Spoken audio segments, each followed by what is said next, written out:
দাবী জিতেন্দ্ৰ সিঙৰ। দিল্লীৰ লালকিল্লাৰ দৰে স্থানত যদি বোমা বিস্ফোৰণৰ ঘটনা সংঘটিত হৈছে, চোৰাংচোৱা ব্যৱস্থাসমূহে কি কৰি আছে? এয়া ডাবল ইঞ্জিন চৰকাৰখনৰ চূড়ান্ত গাফিলতি।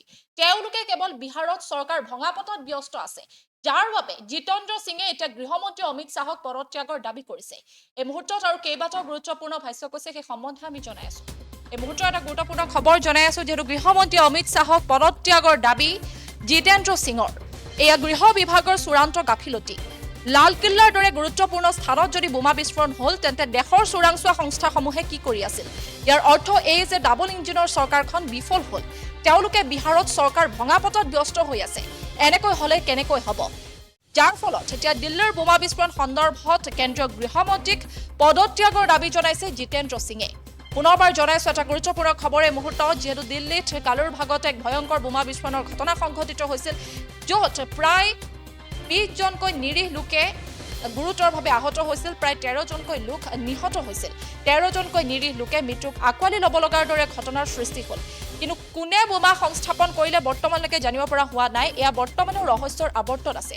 কিন্তু কোনোৱে সন্দেহ ব্যক্ত কৰিছে যে পাকিস্তানৰ যি সন্ত্ৰাসবাদী আছে, সেই সন্ত্ৰাসবাদীয়ে এই কাম কৰিছে। ইতিমধ্যে যিহেতু এনআইএ 2জনক গ্ৰেপ্তাৰ কৰিছে, পাকিস্তানৰ 2 অস্ত্ৰ সৰবৰাহকাৰীক গ্ৰেপ্তাৰ কৰিছে আৰু 4 জনক ইতিমধ্যে গ্ৰেপ্তাৰ কৰা হৈছে মুঠ।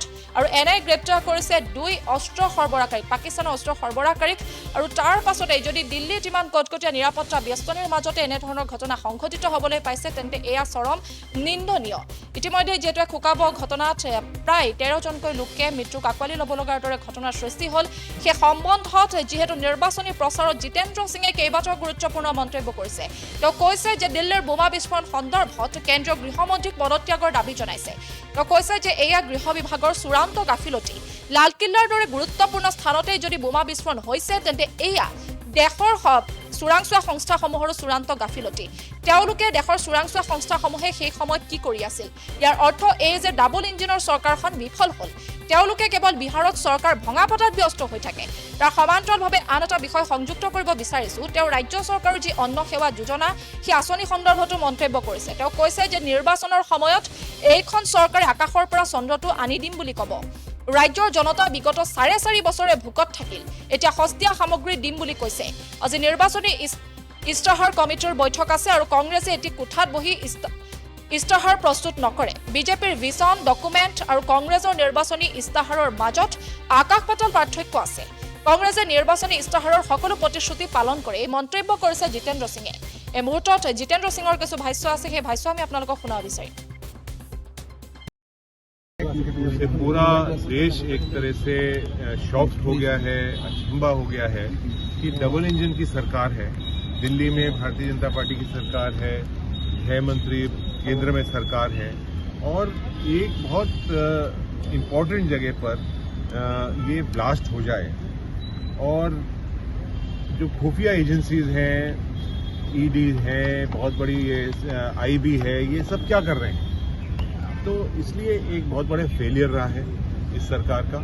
और आज एक पूरे देश के अंदर एक तरह से दहशत बनी हुई है कि चांदनी चौक और रेड फोर्ट की तरफ इस तरह से एक ब्लास्ट हो सकता है, तो कहीं भी वो ऐसा ब्लास्ट हो सकता है। इसका मतलब ये है कि ये सरकार बिल्कुल फेल हो चुकी है, डबल इंजन की सरकार फेल हो चुकी है। इनको अपनी बस ये बिहार के अंदर लगे हुए हैं, सरकार को बनाने के लिए, तोड़ने में इनका पूरा मन लगा रहता है, लेकिन एडमिनिस्ट्रेटिवली बिल्कुल जीरो है। तो आपको क्या लगता है, किसी को तो जवाबदेही तय करना है? जवाब इनको देना पड़ेगा और गृह मंत्री जी को खुद को इस्तीफा देना चाहिए। इनके और जो भी एजेंसीज हैं, आईबी है और जो अलग अलग एजेंसीज बनी हुई हैं, उनको इस्तीफा देना चाहिए, जवाबदेही उनको देना चाहिए। तो अभी असम में हमने देखा कांग्रेस का जो लीडर्स, ऐसे बहुत सारे लीडर्स यहाँ पे अभी मौजूद है, तो फिलहाल आगे कैसे बढ़ना है कि चुनाव नजदीक है? देखिए, आज हमारी कुछ मीटिंग्स हैं। सबसे पहले मैनिफेस्टो कमेटी की मीटिंग हो रही है। उसके हमारे अखिल भारतीय कांग्रेस कमेटी के जो इंचार्ज हैं मैनिफेस्टो के, टीएस सिंहदेव, वो बहुत हमारे सीनियर लीडर हैं, छत्तीसगढ़ से ये रहने वाले हैं, मंत्री भी रहे हैं, वो हमारे साथ आज आए हुए हैं जो अलग अलग प्रदेशों के अंदर जिस तरह से मैनिफेस्टो बनता है उसके बारे में हमें जानकारी देंगे। ये मैनिफेस्टो जो होगा कांग्रेस पार्टी का, ये कोई हम राजीव भवन में बैठ के नहीं बनाने वाले या कोई दिल्ली में एयर कंडीशन कमरे में नहीं बनाएंगे। ये जनता का मैनिफेस्टो होगा, जो जनता चाहेगी वो मैनिफेस्टो के अंदर होगा। अलग अलग क्षेत्र के लोग हैं, चाहे वो बराक वैली हो, चाहे वो चाय बागान के लोग हों, चाहे हमारे ट्राइबल साथी हों, चाहे वो नॉर्थ बैंक के हों, चाहे वो गुवाहाटी के हों, चाहे सिटी के हों, चाहे वकील हो, चाहे डॉक्टर हो, चाहे इंजीनियर हो, चाहे बेरोजगार युवा हो, चाहे महिलाएं हो, इन सबों की जो समस्याएं हैं वो हमारे कांग्रेस के मैनिफेस्टो के अंदर आएंगी। और हमारा कांग्रेस का जो मैनिफेस्टो होता है वो एक तरह से पत्थर की लकीर होता है कांग्रेस पार्टी के लिए। किसी भी प्रदेश के अंदर हमारी सरकार रही है, हमने मैनिफेस्टो को 100% पूरा करा है। हमारा मैनिफेस्टो और भारतीय जनता पार्टी का जो विजन डॉक्यूमेंट ये बनाते हैं वो उसके अंदर रात और दिन का फर्क है। वो सिर्फ वोट लेने के लिए बनता है और हम जनता की भलाई के लिए बनाते हैं। बीजेपी पहला वादा कर चुका है कि वो अगर फिर गवर्नमेंट में आएंगे तो सरसों का तेल, मस्टर्ड ऑयल वो देंगे लोगों को। देखिए, अभी तो है ना चुनाव का माहौल आ गया है।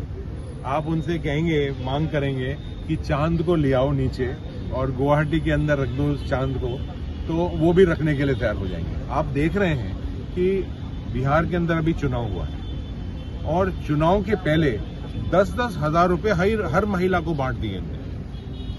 तो ये वोट खरीदने का काम कर रहे हैं, करप्शन कर रहे हैं। अभी आसाम के अंदर भी हमने देखा कल 100 रुपए के अंदर इनको पिछले 4.5 साल तो याद आया नहीं गरीबों के बारे में। अब इनको एकदम से याद आ गया, चुनाव आ गया जब 100 रुपए के अंदर ये तेल और नमक और चीनी और ये सब 100 रुपए में देने वाले। 4.5 साल तो लोग भूखे मरे और जब चुनाव आ जाए, जब आप इस तरह के करप्शन के लिए और लुभाने वाली ऐसी चीजें दे दें। अभी तो और बहुत सारी स्कीमें आने वाली है, लेकिन आसाम की जनता जानती है, इनको देख लिया है। ये एक तरह से करप्शन का, भ्रष्टाचार का अड्डा बना हुआ है। जिस तरह का आसाम के अंदर